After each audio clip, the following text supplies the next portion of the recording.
Greetings, I'm Man with Herkan back again in another video, and today I want to speak about Kang Daniel's fourth EP, Yellow.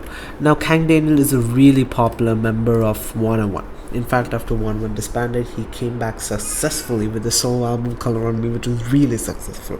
It was followed by two equally successful albums. Not really equally, there was a drop, but they were still big selling albums like Cyan, Magenta, and this is his fourth album and the third album in his color trilogy, Yellow.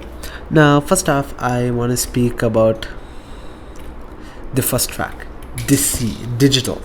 Now, Digital feels like, it feels like a weekend track, especially Blinding Lights, something off After Hours, and I really love this track. You have that weird ass haunted laughing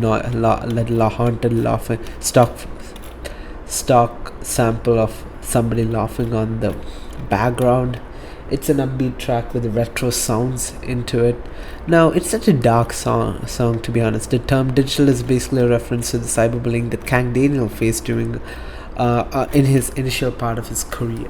This was later on followed by Paranoia. Now, I remember Paranoia vividly, considering it was released along the same time as Encore, but I feel that it was a bigger track. It just missed a part for number 2. But first of all, I really love this MV, to be honest. Like, yeah, it's such a fluid track, I would say. Now, it depends. You can really enjoy this track. Now, Kang Daniel's Paranoia, which was released as a digital single, is such a fluid track, Yep, it feels like all those old tracks from the 2010s, especially like 2010s or 2000s Justin Timberlake tracks, and that's what I felt listening to this one. It just feels sad, Considering if you have read the lyrics, it's pretty much scared. It feels haunted, like a form of fear due to Kang Daniel's growing popularity, I would say. Now, you got Misunderstood, which was a collaboration with Omega Sapien. Now, it's also a good one, I would say.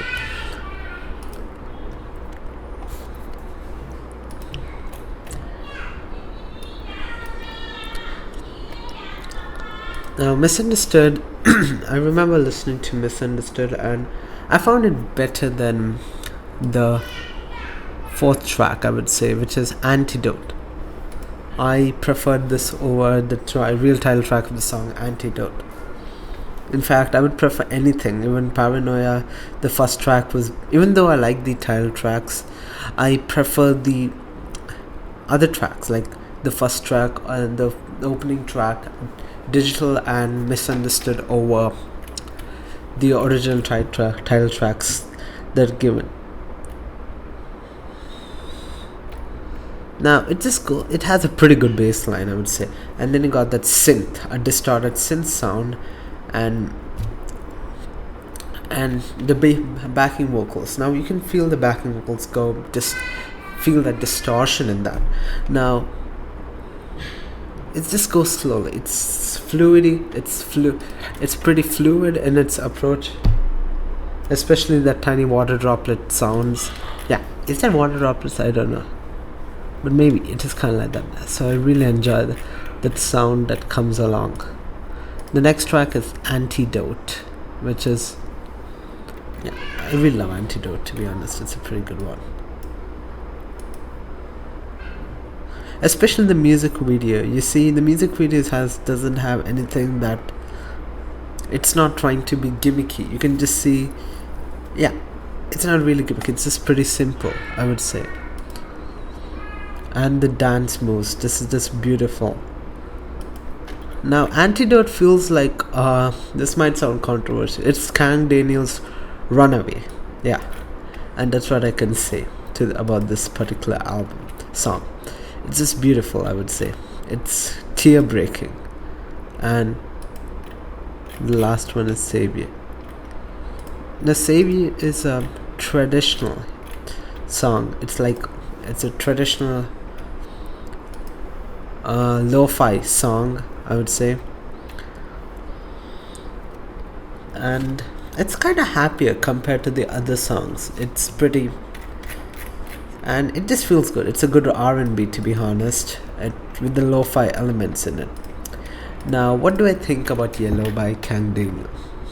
I gotta say, I'm really impressed. This was my first Kang Daniel album, and it's pretty impressive. You can see these emotions weighing down in this whole album. Now, Kang Daniel is a really sensitive artist, and I could say that through this whole album and this whole album, considering how these lyrics, it really means a lot to a person who's been in a lot of spotlight.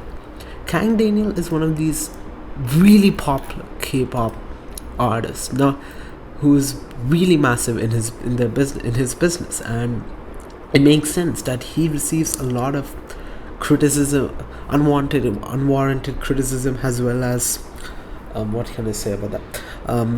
A lot of hate in his career, and it just makes sense. Especially, we also know about his lawsuit. I guess it was some legal issues with Mnet. I guess I don't know about that, but that's all I could speak about that. And that's all I know about it. He had some legal issues with Mnet, I would say, or yeah, Mnet, LM Entertainment, especially. Not Elm. He won, like, there was this hugely, he was blacklisted and so many weird stuff happened. That's all I know, to be honest. I hope I'm right about these issues, but overall this album feels really good. I guess I need to listen to the other Kang Daniel albums of the series, so maybe I'm gonna come up with a review of these ones. Overall, this is a perfect album. It does not need to work on anything, so I'm gonna give it a 9 on 10. Yeah, 9 on 10. Thank you.